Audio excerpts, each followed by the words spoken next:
Alexandros Exarchou from AKTOR Group of Companies. Your thoughts, please, the role of the private sector in this and your response to what you've heard so far. Well, thank you very much. Well, I once more have the privilege to be the only non-politician speaking in the panel, which is really very comforting and very refreshing. It allows me to say things that are not to be read by a text, because do not have political consequences. And I think the issue is so important that sometimes we need to do a reality test and answer some difficult questions that politicians will understandably like to avoid. I mean, energy, in my opinion, is the most important thing currently for the future of European Union and its financing. I am afraid that today, for the first time after many years, despite of being Greek and despite of coming from a country that survived very difficult times, and we were and still are hopeful that we recovered and growth is something important for us. We have secured, we would like to maintain it. It's the first time that I dread what is coming next winter in Europe. The result is LNG. The result is the energy sources.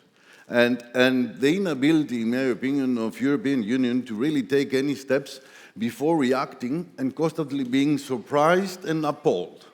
I mean, I'm a little bit tired of seeing Europeans doing nothing else but reacting to events, believing that they shouldn't have happened, but they did happen.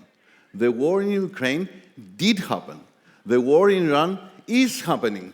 And we need to really decide that instead of spending time criticizing whether the war is a legal one or an illegal one, the war in Iran or in Ukraine is a good or a bad one, let's face the fact that they are there and has an immense impact in our lives. Next winter in Europe, we will need to face prices of natural gas that will be unheard of. Currently, Henry Hub is at the level of €5, and TTF 65. I personally will be delighted and happy to see TTF in Europe after autumn to be less than 85. These numbers are so scary in terms of forthcoming inflation in the European Union that, in as far as I'm concerned, the only thing that the 27 countries, or at least the Eurozone countries, should do is sit down and see how exactly they will tackle this problem at short term and long term. I have a question to all of them. When we legislate in Europe and we take a decision to ban Russian gas, do we really mean it?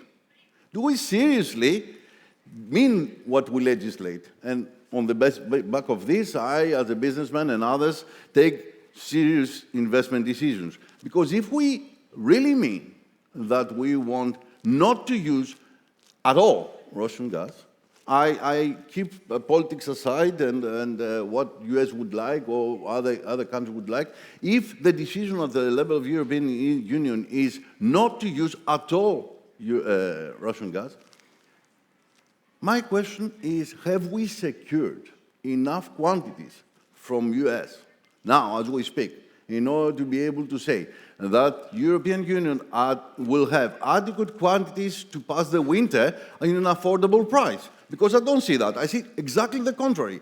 I see member states reluctant to commit at any level for US LNG, at any level, and fighting very hard, not only some of them, not all of them, not only not to allow the vertical corridor to progress, but also to make sure that member states will not sign long-term agreement for US LNG. And my question is, seriously, even after what has happened in Qatar as a result of the war and the destruction of the facilities there, which means that we most probably lost another source of LNG, and the fact that, as I expect, even if Russians were allowed partially to go back and provide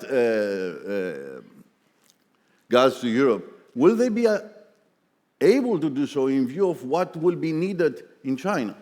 So the problem I see in the European Union, which is not the first time, of course, is that we know how to talk, we know how to describe issues, we know to make theories whether this is right, this is wrong, we are better, we are better than anybody else, we are more righteous than anybody else, but the fact of the matter is, we need to tackle life. And the new life, the new reality, is the war in Russia, in Ukraine, and the war in Iran.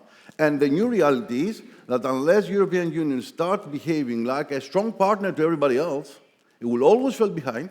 And what is coming, in my opinion, in relation mainly to the essence of life, which is finance, we are facing something that I ring, from a business point of view, a huge bell. We are utterly unprotected and totally unprepared to face. Alexandros, I want to come back to you. You've been, I think, refreshingly frank in your comments. I'd like you to give us your assessment of progress on the vertical corridor. How's it going? Where are the blockages? What are the promising areas? How do you see the prospects for the vertical corridor achieving the strategic role that we're expecting of it over the coming years? The vertical corridor depends very much on decision-making from various countries and European Union.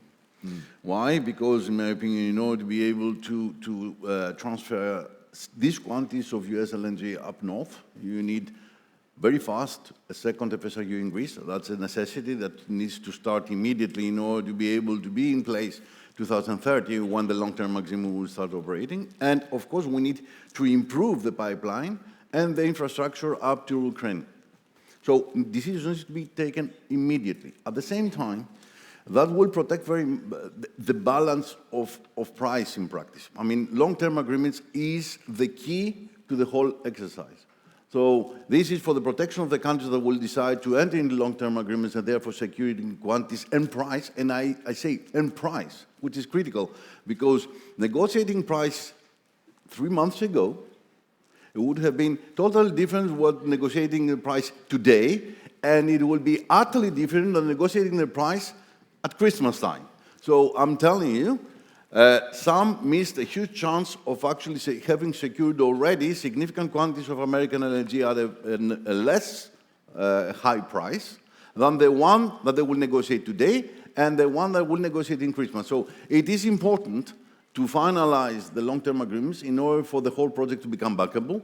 The cost of the capex, rather, of the FSRU and the infrastructure needed in order to be prepared for the vertical corridor to operate at the quantities we're talking about needs to be in place, and time is important, is of essence. And I think that's the biggest challenge here.